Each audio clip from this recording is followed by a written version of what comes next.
Good day, creative geniuses. Welcome to my Wednesday Wisdom Window. I'm Suzanne Grace, CEO of Grace Inspire Sanctuary. So happy to be back with you on my Wednesday Wisdom Window, where we come together once a week to take a breath, elevate our consciousness, open to a different inspired thought for our day or our week. So grateful to have you here with me whenever and from wherever you're watching. It's always a pleasure to be with you. And I just got back, some of you know, from a big adventure. It was both a spiritual adventure and a physical adventure. I took about 3 weeks off, and part of that was a road trip driving from Northern California, where I live, through Oregon, all the way up through the state of Washington to Seattle, and visited family along the way, had some great reconnections. I got out of the smoke and the fires that are ravaging our area here, got into cool weather, clean air. Oh, it was such a delight.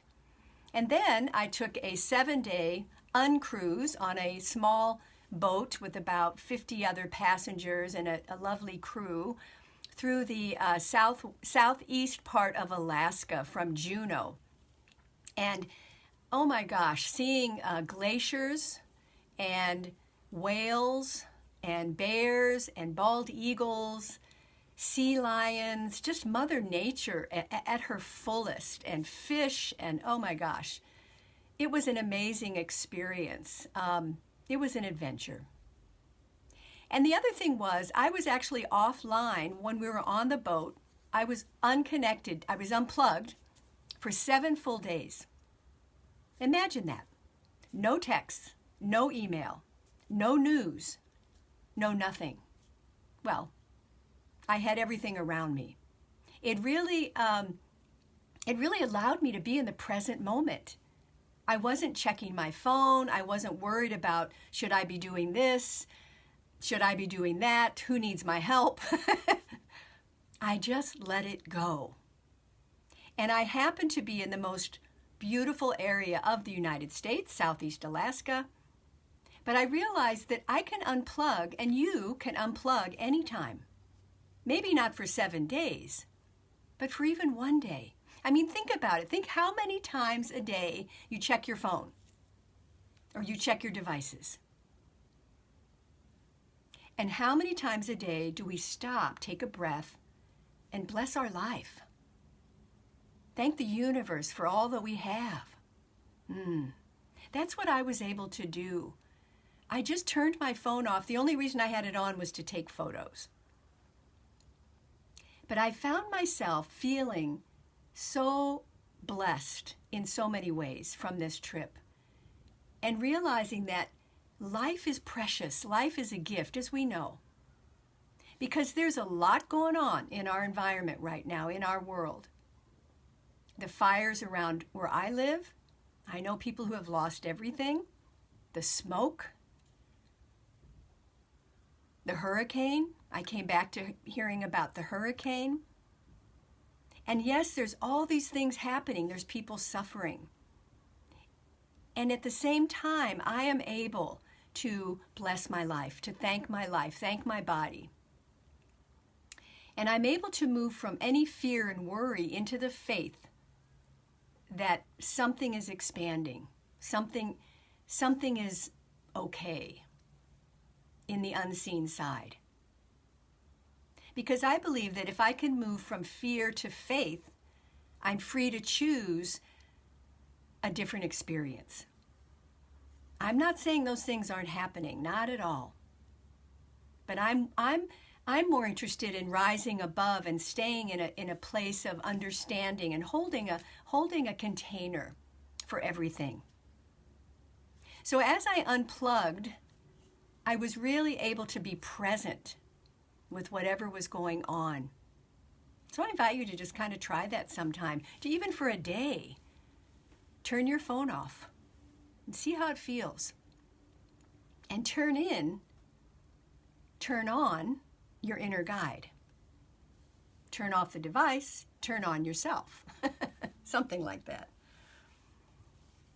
So I'm going to start a class on Zoom and in person in Auburn called Spiritual Liberation, and it's based on a book by Bernard Beckwith, who's an amazing spiritual teacher. And it's a 6-week course. I have information here on my Facebook page. And I just want to read the opening that he has, Reverend Michael has, about this experience of liberation. He says, "My central message is not about religion or church. It is about aspiring towards spiritual liberation, which I define as becoming free from the narrow confines of fear, doubt, worry, lack, and living instead from a conscious awareness of one's authentic self, one's true nature of wholeness. Spiritual liberation," he says, "results from discovering and expressing the intrinsic qualities of enlightened consciousness that have been ours since the moment we came into existence. Simply put, all that is required to live up to our highest potential is already inside us, awaiting our activation. Living up to our potential is about becoming more ourselves, more of who and what we are as awakened beings.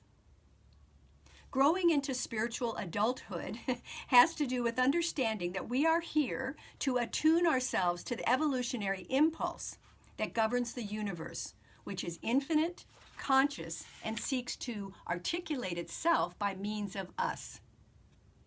He says, "We live in a universe where nothing remains static." We know that, don't we? "All that exists has an observable impulsion to become more fully itself. For instance, an acorn seed, when planted in good soil and provided the proper nutrients, ultimately evolves into its fullest potential as an oak, a big oak tree. Likewise, in order for us to fully evolve, the spirit seed at the core of our being must be cultivated. We too must till the soil of our consciousness with spiritual tools and inner nutrients that enable us to fully deliver our gifts, talents, and skills. And throughout this inner work, our consciousness becomes a fertile condition for our conscious participation in our evolution. We are all candidates for awakening. In fact," he says, "we have a mandate to wake up to our true nature." I love that. To wake up to our true nature. I'm so ready to wake up. How about you? I hope you'll consider joining me in this class. And some of the titles, I love the titles of the chapters. Inner Ecology, Energetic Shapeshifting, Urban Shamans, Creatively Maladjusted, and Minding Your Spiritual Manners on Planet Earth. Those are some of the chapters from this book. So the class is on Tuesdays from 4:30 to 6:30 p.m. Pacific Standard Time. It's on Zoom and in person. And again, there's information here on my Facebook page. So think about joining me for this 6-week study. And if you do, get the book now, because I'm asking people to read the first 3 chapters before our first session together. So happy to be back home, my feet on the ground. I'm not rocking back and forth from the boat. Oh, yeah. So let's finish with our 3 conscious breaths today. Go ahead and put one hand on your heart chakra and one hand at your low belly. Sit up nice and tall with that vertical spine so the energy moves through your Sushumna channel. Feel your feet on Mother Earth and open the crown at the top. And the heart, where our hand is considered the midway point between Mother Earth and Father Sky. So we open to this glorious connection. As we take 3 conscious breaths, we're going to inhale slowly, and the exhale, I'm going to tone a nice sound or tone of the love tuner, and allow your exhale to be long and smooth. Let us begin. Inhale, and slow exhale through the mouth and nose.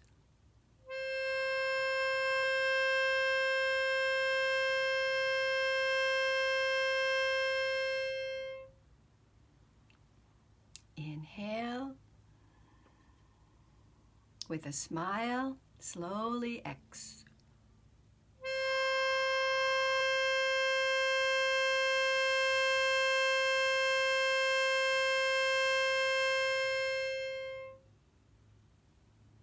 And one more in-breath.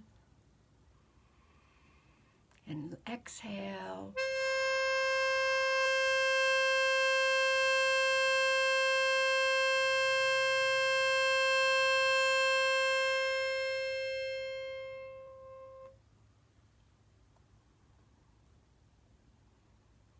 And feeling that beautiful connection through the breath. Feeling centered, calm, open, balanced, spacious. And let's carry that with us into the rest of this day. Holding that container of possibilities.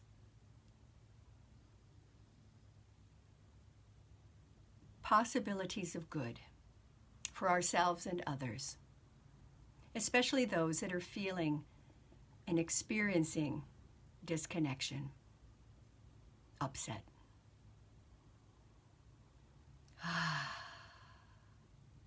And so we smile, and we tap our thymus, and we open our eyes. Let's take our divine stretch. Inhale, push up.